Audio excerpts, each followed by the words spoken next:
So today we're going to talk about soulmates, and I want to start with talking a little bit about the soul. What is the soul? And to me, the soul is not so like an abstract, metaphysical, magical thing, but now that we know so much about DNA, right, and we know about that we are not born tabula rasa, and through our experiences, we then through our conscious experiences basically create a sense of self, but we know that our DNA already predispositions us, what we learned last week, for certain talents, for example, to create more goodness, more truth, more beauty, more functioning. That's why we can explain why there are people who are, have great talents in certain areas, and all of you probably have noticed that you have talents in some areas and not talents in other areas.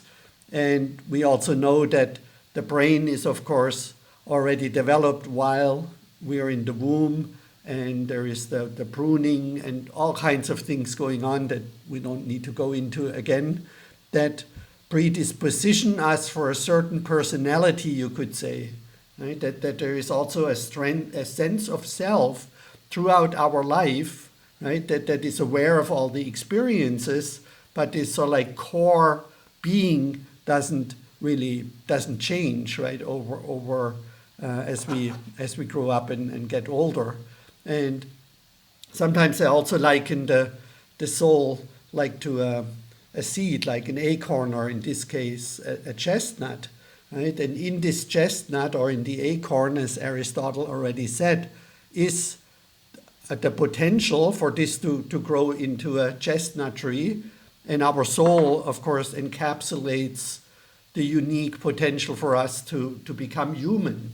So there is the human soul that in general, makes us human. But then the soul, as I show here, is the unique blueprint of the unconditioned relational self. That's my personal, or my definition of the soul. So there is some uniqueness to it, right? Everybody has a different soul, just as everybody has a slightly different DNA, and the soul is developed before the conscious self comes online, and therefore it is unconditioned through all the feedback that we receive, where then the ego is built. And so I'm differentiating between the ego and the soul. And so here is a picture I found that resonates with me, because I also going to use this stained glass window in a moment to explain about the soul a little bit more. So here we see a stained glass window, and there is what I call the life force, or other people call the life force, or I call it the co-creative impulse, is so like light shining through our soul window, if you will, our uniquely stained glass window. And the soul, as I said earlier, is relational, right? It's not separate, doesn't perceive itself separate from the world. And so the ego, on the other side, is our conditioned, separate sense of self. And both are, of course, necessary. It's not that everything ego is bad and everything soul is good. But the ego that spiritual teachers like Eckhart Tolle use the term, is our separate and conditioned and therefore false sense of self. Because what we believe about what others told us who we are is not really who we are. And so I want to invite you to just for a moment just feel into these words and the feelings you associate with. On the left side we have the ego, and on the right side we have the soul. So the ego is all about me, or you, and the soul is we and us. Right? It's relational. The ego is separation, the soul is unity. Blame versus understanding, hostility, the ego, friendliness, the soul, resentment versus forgiveness, pride versus humility, complaining versus being grateful for being alive, or having this wonderful opportunity to be in the world, the precious gift of the human birth, as the Buddhists say. Jealousy versus co-happiness, or the word mudita, which means the joy and the happiness of others. And people in polyamorous communities, they use this word compersion, which means that they're happy when their partner falls in love with someone else and has great sex and then comes home and is all fired up, and they call this experience then the happiness that our partner or their partner is in love with someone else, compersion, same concept versus jealousy. Then projecting anger versus owning anger, right? So we're not repressing anger. The soul maybe can get angry too, but it uses it to see, that there is some violation or something to be learned from, and not projecting it outward, but owning it and working with it. Power over, we talked about that. The ego wants to have power over other people, and the soul wants to be powerful with our partner and other people. Materialism versus spiritualism, madness versus sanity, wisdom, war, current topic, and versus peace, coldness and sympathy and warmness, pain of the past, fear of the future oriented. And the soul is always in the now, right? Because it's not conditioned by time or anything. It always lives in the now. That's the power of now in all these teachings, to be fully present in the here and now, to be in touch with the soul, in my view, and transcending our ego. Intolerance versus tolerance, self-importance versus we-importance. So that the soul always includes itself, of course, in the we, right? Or as somebody said, there is no me in we. Stinginess versus generosity and altruism. And self-denial versus self-acceptance, social intolerance and social acceptance. Complexity versus simplicity. So the exercises we're going to do today, we're going to come and approach the topic of soulmate from complexity first, and abundance, and many, many perspectives. But the soul really is simple. Right? Our soul's desire for our soulmate is actually fairly simple. So in the end, we will feel into the three main yearnings that your soul has in attracting or finding or inviting your soulmate. So that will be then relatively simple. So we move from complexity to simplicity. Doing and being and victim versus creator. And this whole list, if it resonates with you or you want to use it, is also in the facilitator sheet. And so when we approach this topic of soulmates, Rumi comes in handy with his famous statement where he said, your task is not to seek for love, but merely to seek and find all the barriers, which are the ego, right, within yourself that you have built against it. Right? The soul is already there to connect to love, to find his or her soulmate, but then there is the ego in all the sense of separation and fear, right? Because fear is the opposite of love. It's not hatred. Fear is the opposite of love. And so, like with identifying our transcendental purpose, a lot of people first need to remove these barriers to love and to opening up to our soulmate. And again, I find this process from Robert Keegan from the Harvard University Education Department helpful, what we already looked at in the last module. So I created here some examples. Like, let's say our goal in our session here is to find or attract our soulmate or deepen our relationship if we're already with our soulmate, right? Make it future-proof, and it's an ongoing process. So in the first column here, you may want to write down all the things that you want to do in order to open up to your soulmate and to be ready for your soulmate. But then if you're often not really doing what you wrote down into the first column, you can write down in the second column what you're doing instead of pursuing your goal of attracting, finding your soulmate. And that's because there are some hidden competing commitments that underlie this immunity to change, if you will, right? That we're often not doing what we really feel we're called to do. So that's what you would write down into the third column. And then underlying that are certain false assumptions, or let's say assumptions, and some of them maybe have some validity to them, so we really want to evaluate them. So I want to look at a few of them because they're fairly common. Nobody will love me, right? I'm unlovable. I tried for some time to find someone and nobody is into me, which is of course not true. There's 8 billion people on the planet. There are no good partners out there. I'm not ready for a relationship. I will have to change my life in ways that I want to change it. I will never fall in love again because I had this big love in my life and I will never meet anyone like that. I know several people who are stuck in that. I will be left and heartbroken. Right? That's another fear.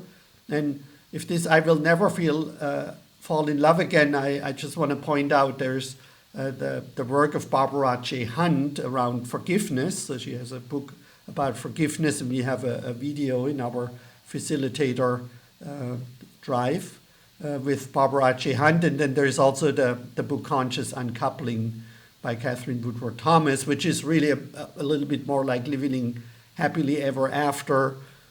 But it is also about opening up to relationship again after a separation, or an uncoupling as she calls it. Then I cannot deal with rejection. That's often more a little bit for men if you live in a culture where it's still expected for men to take the risk of rejection and to approach women. And of course that has become recently in certain cultures harder with the Me Too movement, which has a lot of validity, but it also has scared a lot of men now to even make any comments or approach women out of fear that they will then labeled as sexual predators or as sexually harassing women. So it's kind of like a difficult topic, right? On the other side, some women told me that, well, Martin, this sounds all good and great, but if I open up, right, to inviting a man, I get inundated with people, with men who want to be with me, and so I have to, I never smile at men, I don't make myself attractive because it's really annoying to get all this attention. And then of course they sometimes then are also unhappy that nobody approaches them, so that's sort of like a double-edged sword for some women. Nobody shares my passion, nobody wants what I want, all good men and women are already taken, and people are only interested in their primary fantasy. That's also a big one, right? Where men often feel women are only interested in the rich guy, the tall rich guy with hair, with a red Porsche. And women often feel that men are only interested in much younger women who look like Playboy models. And, that's of course in some cases actually true. But as we will see, there is much more to soulmates than just these primary fantasies. And so in a workshop once in California, the women practiced to say to men who approached them, "Thank you for having the courage to approach me," which I find really nice if a woman can appreciate a man who takes the risk of rejection. You have good taste and seem to be a nice, good, friendly person, and then you can say, well, I'm not available for a relationship right now, or if you want to have a bit of a conversation, and as we will practice today, you could say, I'm looking for an equal partner, and you can name the big 3 qualities that you're looking for in a partner, and then if the other person respects you, he or she may even say, well, yeah, that's what I'm looking for too, but So just a little bit a pointer here how to deal with rejecting men in a way that is not hurtful to them, but appreciates their courage. And then, as we said last time, take your emotions into account, test the big assumptions that present the most significant obstacles in your life and see if they're true. To think of low-risk scenarios to take the first steps towards your goals, and then also use the voice dialogue process that we talked about last week, and that is in the facilitator material. So that would be the little introduction to what, in my opinion, the soul is and what soulmates are. And a soulmate is often more the romantic Hollywood kind of notion, right, that I'm not talking about.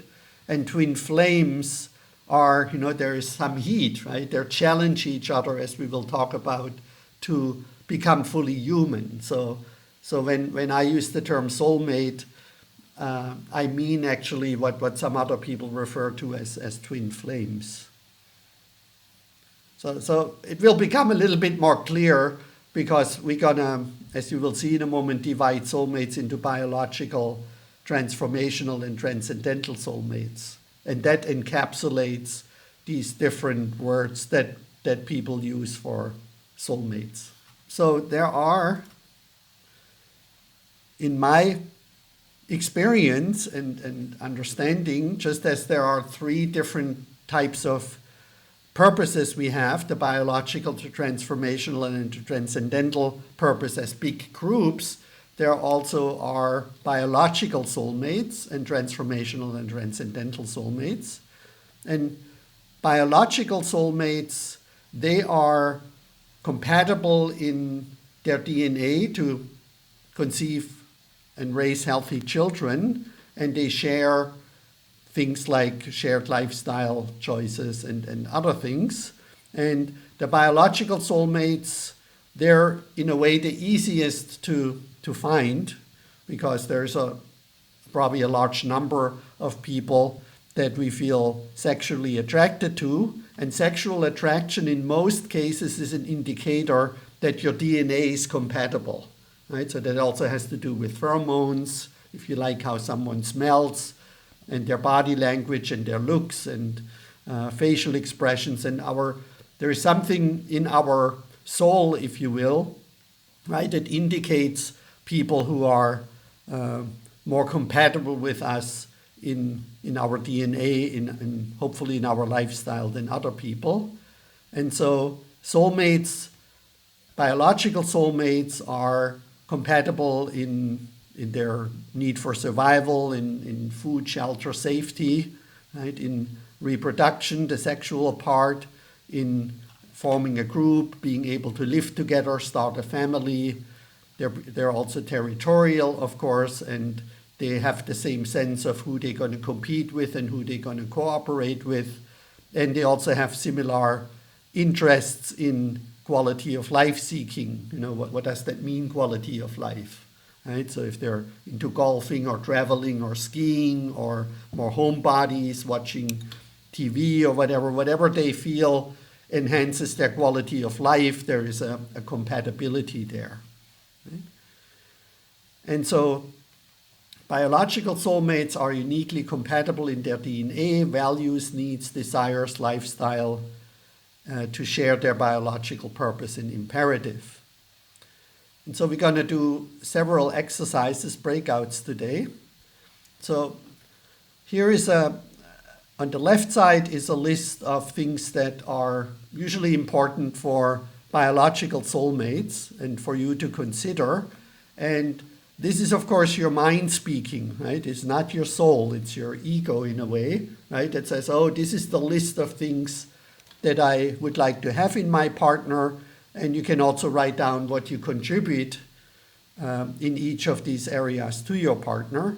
And if you're already in a relationship, of course, you could see how can you deepen, right? And have a conversation with your partner about these things. And if you work with clients, it's also really helpful to ask all these questions, as we will see in a moment. Right? So what we're doing now is we're going really broad. And then in the second column, and this is very important, since your soul doesn't have a voice, right? Obviously, a little newborn baby doesn't speak, or in the womb, right? When your soul is developed, it's non-verbal, but your soul feels. We know that little babies feel. Even in the womb, they already feel. And so what's important is to make the step towards feeling. Yeah? So what if some of these desires that your ego has, they come from the ego?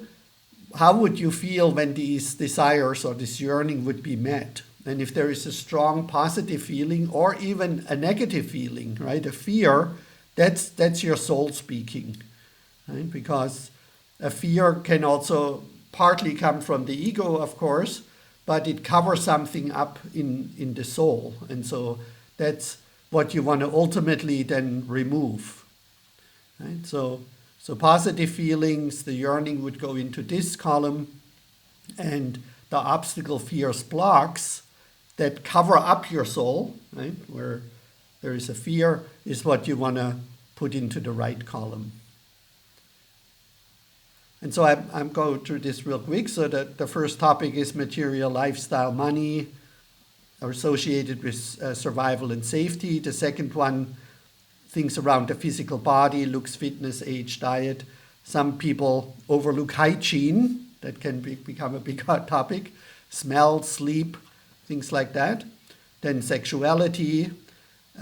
Children, for younger people, is a very important topic, right? Is the soul desire to have children. And sometimes, as we know, that changes in people. And then if you're a little older and you have children, or your soulmate has children, also talk about what will happen when there will be grandchildren. Right? That can be a challenge, right? Some people may feel, I want to be around my grandchildren and help to raise them, or, that's not so important. And then, of course, that impacts a relationship. Family, community, that's also the topic of taking care of parents, for example, right? Can become a difference in soul desire. Pets, animals is something you shouldn't underestimate. There's studies in America, at least, that women who have dogs, they say 70% of them say they would rather let go of their partner than to let go of their dog, or the most important relationship in their life is with their dog and not with their male partner. I don't know if this is the same way for men and their animals. Then territory, where do you want to live and how do you want to live, and also profession and status can be important for some people on the biological level, right? We're just talking about the biological level now. There are 2 more lists that I put together. And so they're like, whoa, right? Long lists. And I created them over many years, reading relationship books and also writing dating profiles for other people, which I have done for many years and quite successfully. And so these lists just helped me to check into things. And very often, I mention certain things, let's say fishing, hunting, or massage, or shopping, or whatever it is, right? And people say, oh yeah, I totally forgot about that. That's really something that's really important for me. Or they said, oh God, I cannot stand this. No guys who is into fishing, right? So here you have the columns for must have and can stand.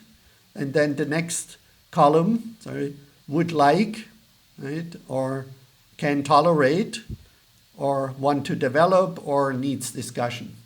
So for the more verbally oriented people like me, and that might be approaching it from first from an analytic standpoint, these lists turned out to be quite helpful for people. And again, I said, first we want to go broad, and this ties in, of course, into this list here. It's just a little bit more detailed.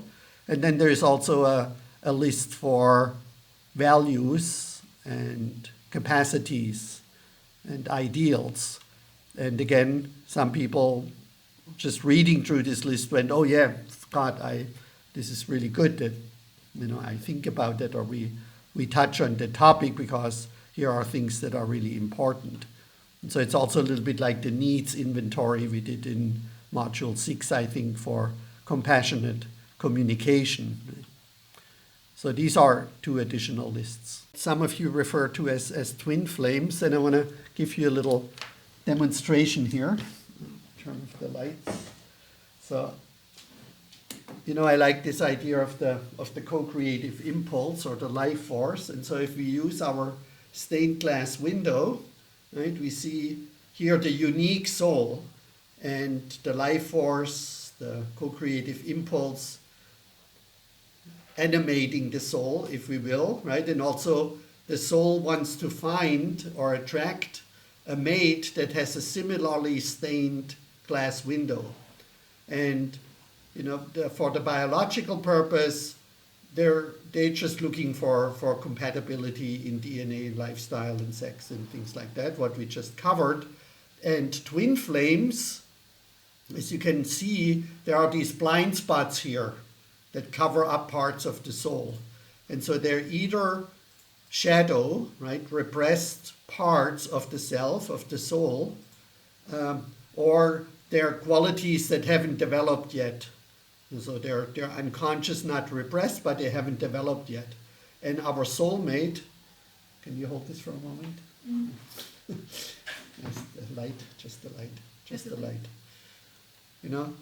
Has also blind spots, but our soulmate has these blind spots in different places, right? So where you have a blind spot, your soulmate doesn't have the blind spot, and vice versa. And that's the challenging part for the soulmates, because they challenge each other to remove these blind spots, right? And that's what Bo and Natalie maybe pointed to a little bit, because John Wellwood calls soulmates actually worthy opponents.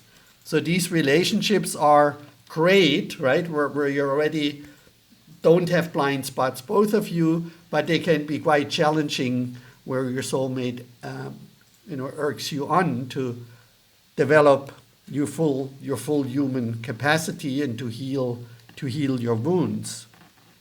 And that's why there is this similarity that these twin flames experience, right? Where they feel like they knew each other for their whole life, or they were searching for each other for their whole life. And then on the other side, there are these challenges. So there's the Ken Wilber and Treya Wilber movie, Grace and Grit, where I think we beautifully see that, where they felt this instant connection, right, and feeling drawn to each other. And then they also experienced a lot of challenges in their relationships that really challenged them to become the best version of themselves. And so here is an image that I really like that also illustrates that. It's the Thanksgiving Square Chapel in Dallas, Texas. And we could either see that our life begins here on the outside and we move towards enlightenment, or you can start on the inside and you expand and become bigger and bigger.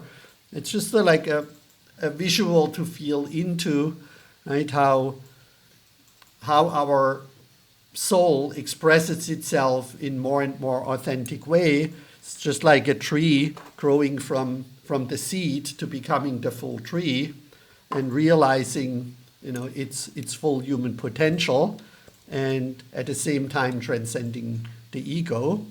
And thus transformational soulmates uniquely complement and challenge each other, right? Here's the complementing and the challenging, to realize their fullest human potentials through ongoing learning, healing, growing, and awakening. And for that, of course, it is helpful to have a map. And that's why I'm so excited about the integral relationship model, and what Ken Wilber basically gifted us as a framework is that we have this map of levels of consciousness development. So it's good if our soulmate is at a similar level of consciousness, and then we can learn and grow together. We can really move into the healthy aspects of our feminine, masculine polarities. And then we have the spiritual awakening and the sexual development and the healing of the anima animus complex development and any other forms of the unconscious trauma, shadow, and unrealized potentials. Shadow work with it, the anima animus complex development, moving towards secure attachment. So soulmates can also help each other to move towards secure attachment, which is really essential for soulmate relationship.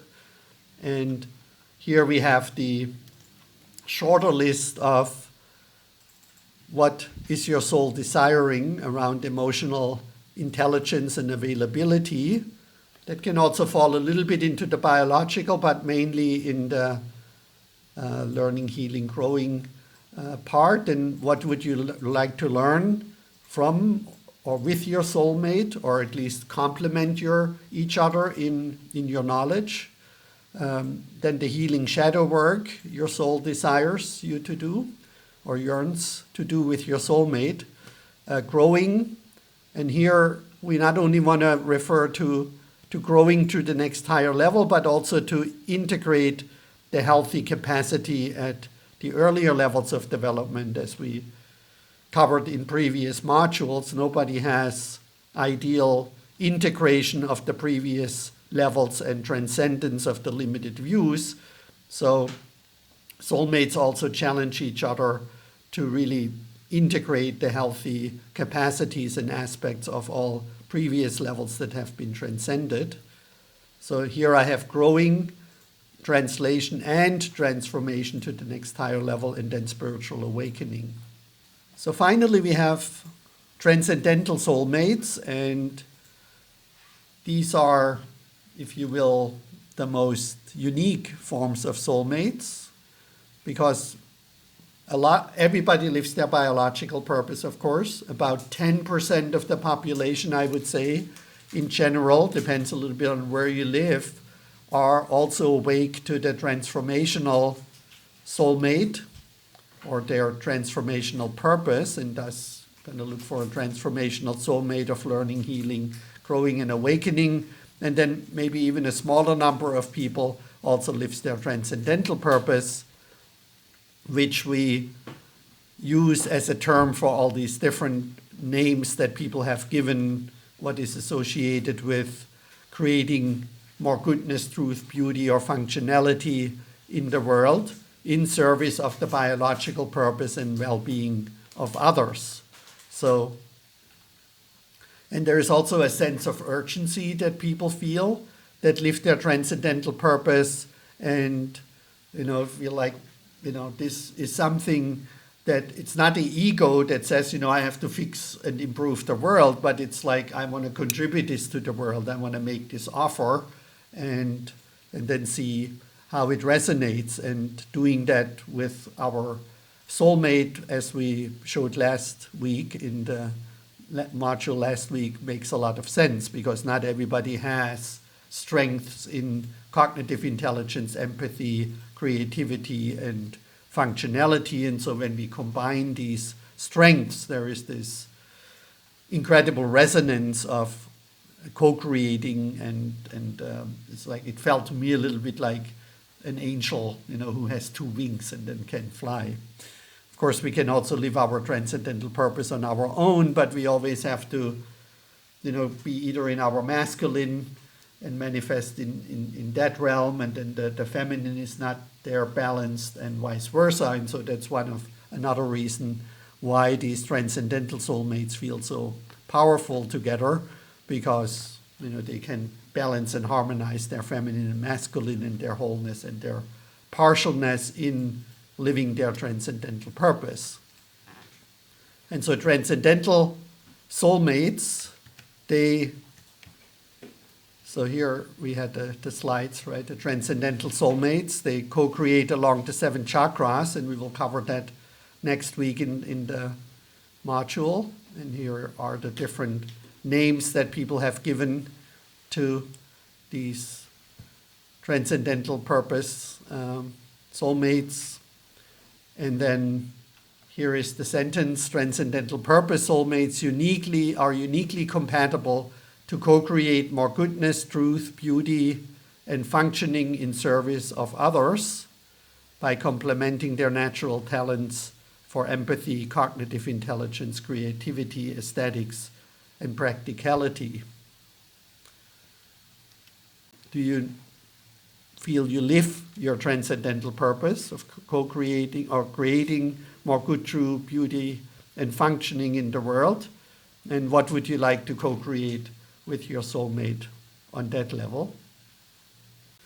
So as I said earlier, the soul likes simplicity. It's actually, in a way, very, very simple.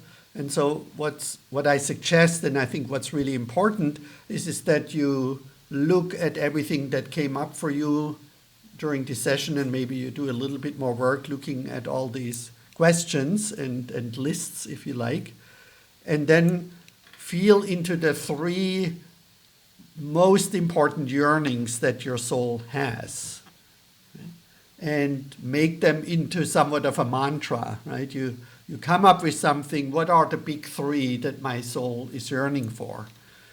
And so, for example, my big three are: I want to be with my soulmate who's at my level of development, who shares my passion and purpose to share the integral relationship vision and further the integral relationship vision, and who wants to live and work with me. Right? So that's my big three, and that's like my guiding principle. So if I meet someone or someone is interested in me, I can relatively quickly verify, right, at what level of consciousness is she. Of course, does she want to learn and heal and grow and awaken further? Does she share my passion and purpose, and is she available to live and work with me? And if that's not the case, then there would have to be something outside of that, right, that I'm not aware of. That's why I also suggest then to approach a potential soulmate relationship with what I call beginner's mind, right? So that you may be surprised about possibilities that you didn't hear from your soul yet, so to speak, right?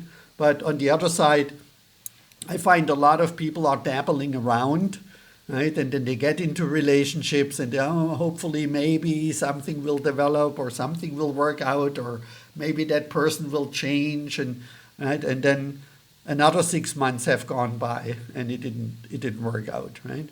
And so, of course, there is no failed relationships. Every relationship teaches us something. So sometimes people need to go through a few relationships to get to this point where they become really very clear about, what their soul is yearning for, and they come to the big three, and then they no longer, use up time, precious lifetime, to be with people who are not their soulmate, which is also then not fair to the other person, right? If you, let's say, after 6 months go like, I don't think you're my soulmate, and specifically if that other person maybe was only looking for a biological soulmate, right? And you were looking for a transcendental or transformational soulmate.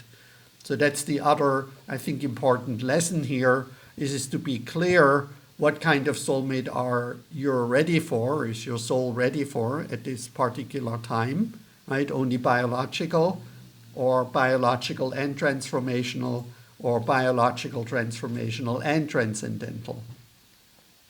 And at the beginning, somebody asked, can there be soulmates that are transformational soulmates but not biological soulmates? Yes, absolutely.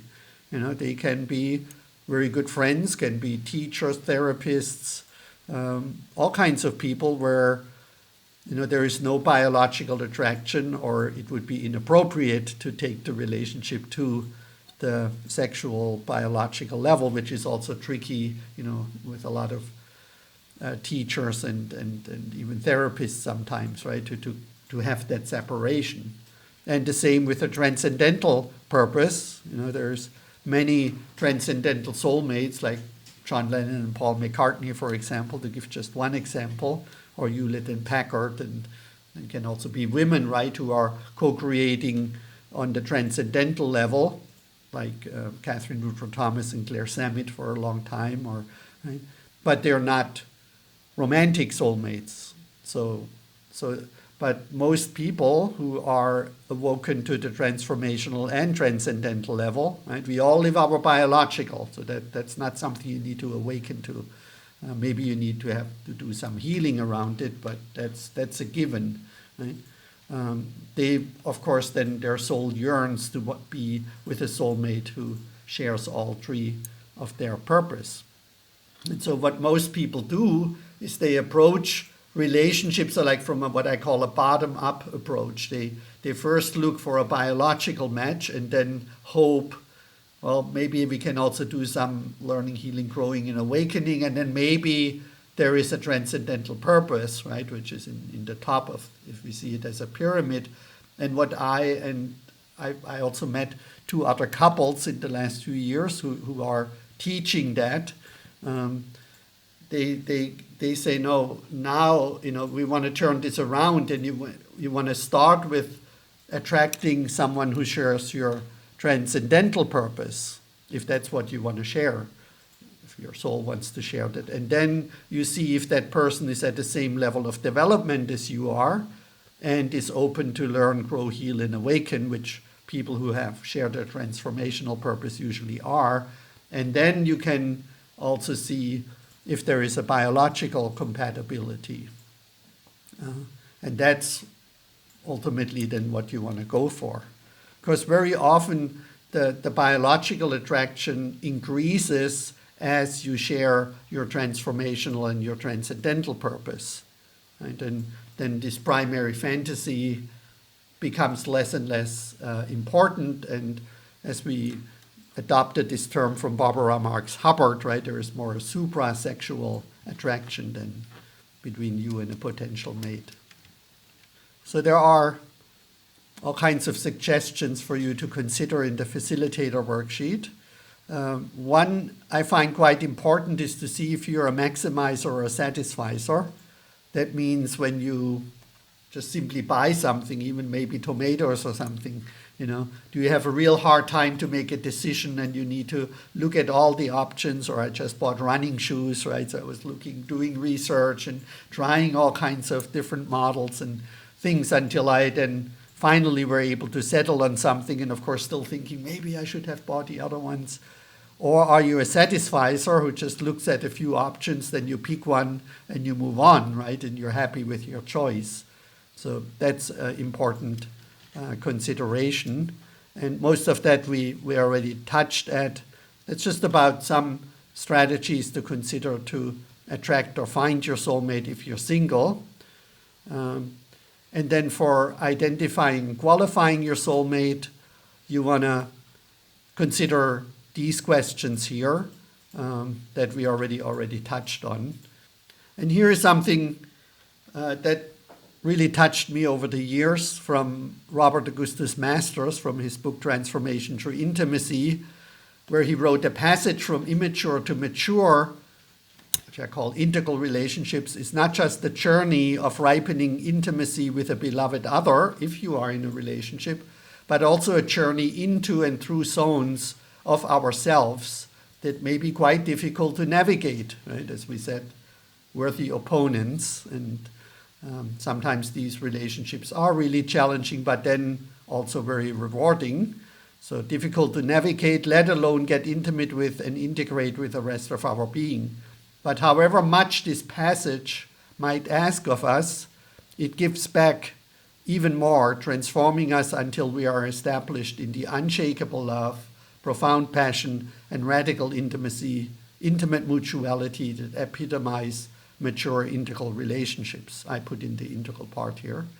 And here is what I have in bold. And even if we do not end up in such a relationship, our having taken the journey toward it will immeasurably benefit us, and I put it, and others, in whatever we do.